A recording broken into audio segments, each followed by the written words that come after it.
Everyone, in this video I wanted to show you an option for a budget setup to have a weapon light mounted onto your gun. In my opinion, and I know it is a widely held opinion of lots of professional shooters, any gun that you ever plan on using, possibly in a defensive scenario, should have a weapon light on it. That should be your first upgrade. Before anything else, make sure that you have a weapon light on it, because positive identification is absolutely paramount on a defensive rifle. So before I get further into handling this, you see that this AR here, no magazine in it, chamber is empty. So for this rifle here, this is what I call my budget banger. It is a Ballistic Advantage upper, 14.5 inches, that was pinned and welded by ADCO up there in Ohio. They do excellent work. This is my little fun gun. I bought the upper on sale during BA's Black Friday sale. I think the uppers were about 40% off.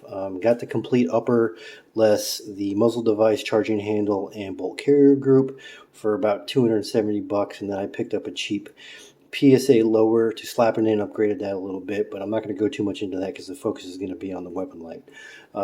Point being is, on this gun here, considering that it was just going to be a budget gun, I still wanted a light on it. Now, typically, me personally, I'm a huge fan of the Cloud Defensive Rain, both the full size and the micro. I do also have a Mod Light OKW on my longer range AR, but on this gun right here, I didn't want to spend $250, $350 on a flashlight setup. Didn't really want to mess with a pressure switch, and in doing so, I determined that I was going to go ahead and put a handheld light option on here. So the flashlight that I chose, well, I'll tell you, actually originally the flashlight that I was going to go with was the Streamlight Polytac. This has been a great little light. I've owned this thing for about 5 years now. I've had it mounted on a couple different guns. It is about $45 if you shop around. 600 lumens, 11,000 candela. So it does pretty decent. It's held up great. The tail cap, you can either do a positive constant on or just do a momentary by pressing on it a little bit lighter. This was actually the first choice that I had to mount it on this gun. On my previous AR, it was the Palmetto State Armory. I had this same light. I used the Polytac, and then I used a Odinworks flashlight mount. As you see, it's M-LOK. It's a simple ring that you can tighten down. All you got to do is remove the tail cap, slide it in, and tighten it down. And then I discovered that Streamlight makes what's called their Polytac HP. Same lumens, 600 lumens as the standard Polytac, but it does double the candela, so that brings that up to 22,000 candela. That's pretty impressive. That gets you up there a lot higher than the Surefire M600 DF. Granted, the lumens are lower, but it really throws that light a lot farther. So with this setup here, and I am a lefty, so my supporting hand is right-handed, I am able to go ahead and click the button with my thumb. This is the typical grip I use. It's a bit of an overhand grip. I did first off have this mounted to the right side of the gun. I really wasn't liking the ergonomics of having to activate it this way.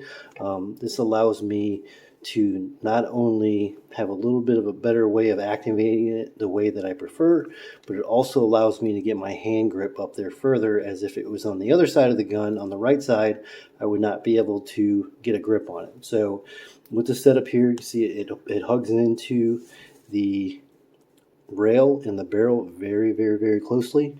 Not much room at all between the ScalarWorks Leap front sight and the mount itself. And I can get a good grip on it. I can activate it with my thumb.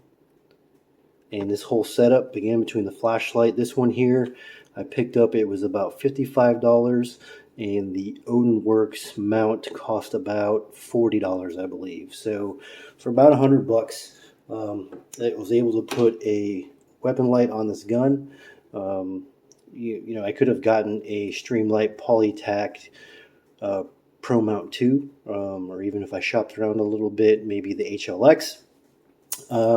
But one of the advantages of going this route is I'm never happy with the Streamlight pressure switches. They are known to fail. I do have one right now on my IWI-4 SAR that's on switch number 2 that it's got dead spots in it. You can press on it. It doesn't come on unless I press in certain spots or if I press really hard. And on top of that, I'm never really satisfied with the mounting options for the pressure switch. Now, especially with this gun here where there is no top rail, and the way I grip a gun, and I always put my pressure switches at 12 o'clock, this wouldn't even be an option on here. So when I do have, and when I've ran Streamlight offerings in the past, along with their pressure switches, I always bought a Cloud Defensive LCS pressure mount switch. So if you factor that in, that's probably going to run you about another $40, $45. It's just more money that you have to spend. And again, the whole purpose of this gun is part of it not just being a budget option, but I wanted it to really be follow the KISS principles, so the keep it simple, stupid principles. So you see I just have iron sights on there between the flashlight mount, an optic, and then some backup irons, and I just wanted it to be a really low drag. I am very happy with this setup. And again, as all my other videos go, it's just to give some people some insight and help them make some decisions on some choices they may want to make. So hopefully it helps somebody out. Thanks for watching.